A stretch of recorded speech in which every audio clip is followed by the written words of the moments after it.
Good night of Shabbos, everyone. It's Pashas Bamidbar this Shabbos. And the Mitzvah Shem Sunday, of course, is Chag Shavous Sunday night, Monday, Tuesday in America, outside of Eretz Yisrael. And I'd like to share a little bit about the way it was with the Rebbe, the Lubavitcher Rebbe, and Chassidim in Crown Heights in 770, during, from when he took over, the 50s, leadership in 1950, formally in 51, and later. Let me begin by saying that the Shavous, on one hand, it's like you don't eat matzah, you don't hold an esrog, a lulav and esrog. It's about Torah. So on one hand, it's the easiest of the Yom Tovim. On the other hand, it's the hardest of the Yom Tovim because it needs internalization.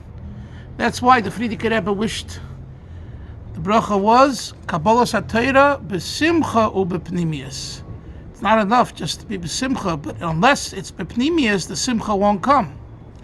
The u'b'pnimius, the vav hamachaber, the vav that is the conjunction connecting the two thoughts. How will you have simcha? Through pnimius. If you're missing pnimius, if you're missing inwardness, depth, internalization, it's hard to have simcha. It's hard to have true joy. So until 1970-71, Tafshin Lamed Aleph, when the Rebbe Tzsteiner Asara, the previous Rebbe's wife, passed away on Asara B'Tevis, the Rebbe would eat the meals with his wife, the Rebbe Tzachayim Mushka, at his mother-in-law's. And because of that, it was relatively simpler to, after you finish the meal, to come down to 770 Shavuos night, the first night, this year would be Sunday night, and about 3 a.m., when it was still dark and calm outside, most people, have finished their Tikkun Leil Shavuos, and they either are going to the mikveh or going home. He would come down to 770 and he said a Maimer Chassidus. To us, we looked at it as, to us Chassidim, Lubavitcher Chassidim, we looked at it as Matan Torah. This was the real Matan Torah. Now you're going to say, well, Matan Torah is Aseres HaDibros, what you read in the morning, of course. But the depth and warmth and understanding of it is the Maimer Chassidus.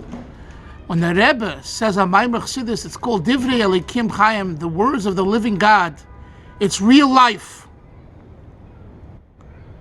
We don't call the Torah Dach, Divrei Elikim Chaim, because that's the Nigla.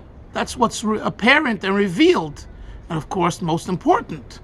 But to appreciate its importance, you need the Dach, you need the Divrei Elikim Chaim, you need the Maimer Chassidus. And when the Maimer was said, and there was no niggin, usually before the Rebbe said a Maimer Chassidim saying a niggin as a preparatory way to get into the Maimer mode. This time the Rebbe would come from upstairs, straight down to 770, to the table, sat down in his chair, and he started the Maimer. This all ended when the Rebbetzin Nechama passed away. What did the Rebbe do as kind of a substitute is that he started to farbring the day before, Erev Yom Tov. He made a seam always on Masechta Saita, because the Chabad Minig is brought in Hayom Yom is to learn Saita, which is 49 pages, corresponding to the 49 days between Pesach and Shavuos. And he spoke a lot about Rebbe Yosef, about bittul, humility, not gaiva, not ego, and many such ideas. Of course, connecting it to Torah. And he would say a Maimer Chassidus the night before. In other words, in this case, it would be Motzei Shabbos, Saturday night, because once his mother-in-law passed away, after Ma'ariv, the first night, he would go home and have the meal and stay home. He wouldn't come back. But it's Matan Torah.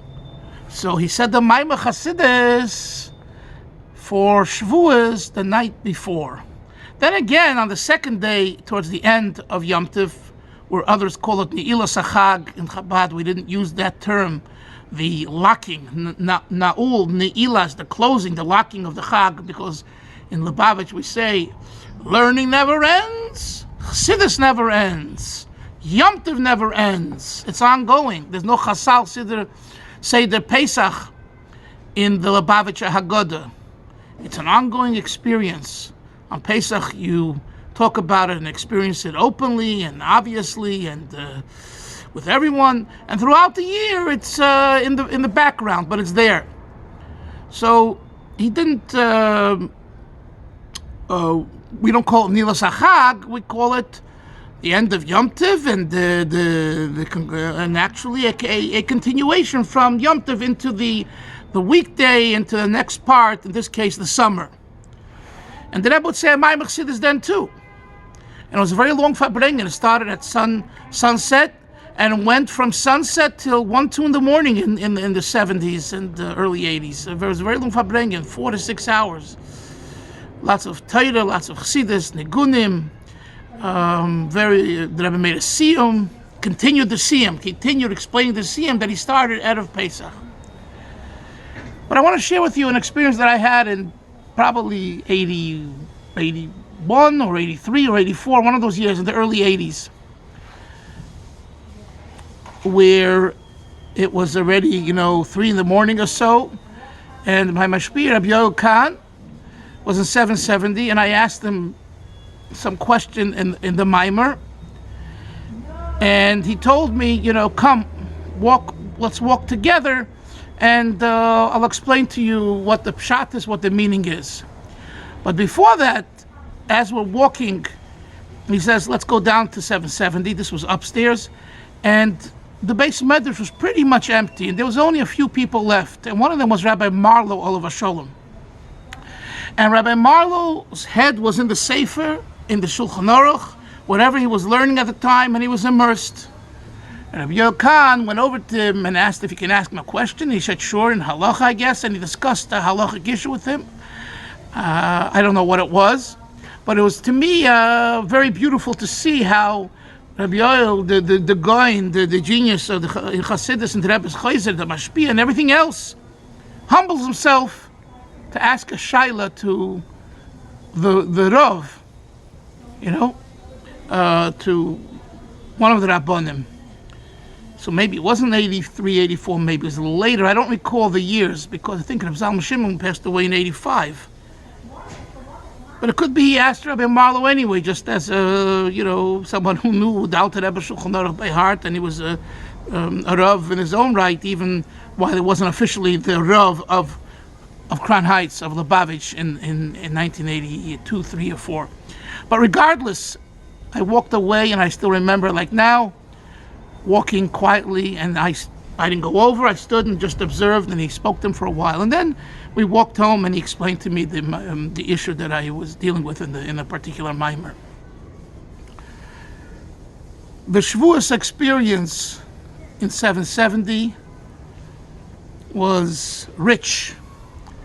It was awesome. It was a day of taking it in. The next night, in other words, not the first night, the second night, going into the second night, and this year would be, let's say, a Monday night, Monday late afternoon going into evening, we walked from Crown Heights to Borough Park, where I live, but I walked on what is called Tahalucha, the march. And we walked, and we all met and congregated at that time at Rabbi Simpson's shul on 46th Street between 15th and 16th Avenue. And that was also beautiful. It was at the end, before everyone walked back, I think they had someone get up on someone else's shoulders and speak, or maybe he did that before or during the march when they arrived in Borough Park. And it was, the weather, it's still spring, it's beautiful weather. And I remember all the borough parkers on the block looking from their porches and their roofs and from here and there to participate in this beautiful event. And the Hasidim went to different shuls, and they shared words of Torah, words of Hasidus, and it was a wonderful time.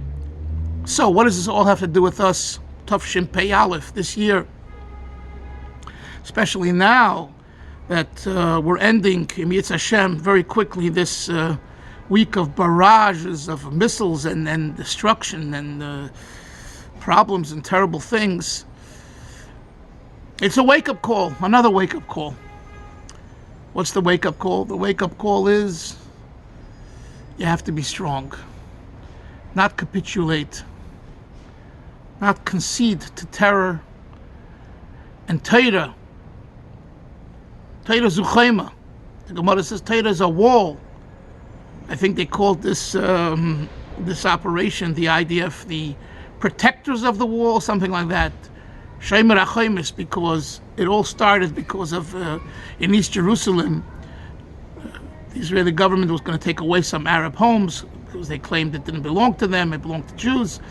So it was the old city surrounded by walls. So I think they call this operation Shemer HaChomis, the operation of protecting the wall. What's the real wall? Torah. The best thing you could do for yourself and for others is learn Torah.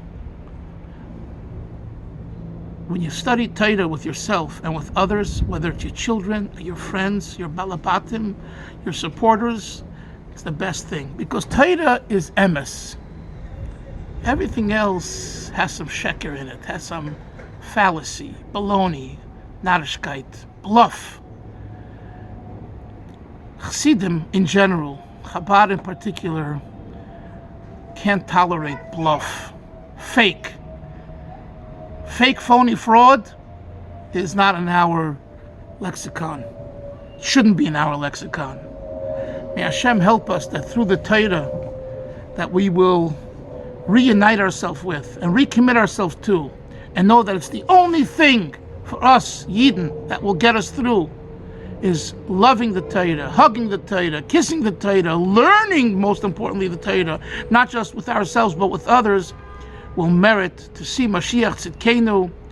Everyone will be healthy and wealthy and happy and have only Parnasa Barachava, great livelihood, much livelihood, Shidduchim Tovim, good Shidduchim for the children, the grandchildren, good health, and we will ultimately see Rabbeinu, Rabbi Seinu Nisienu, our holy Rebbes, together with Mashiach Tzidkenu, Yerushalayim Kodesh.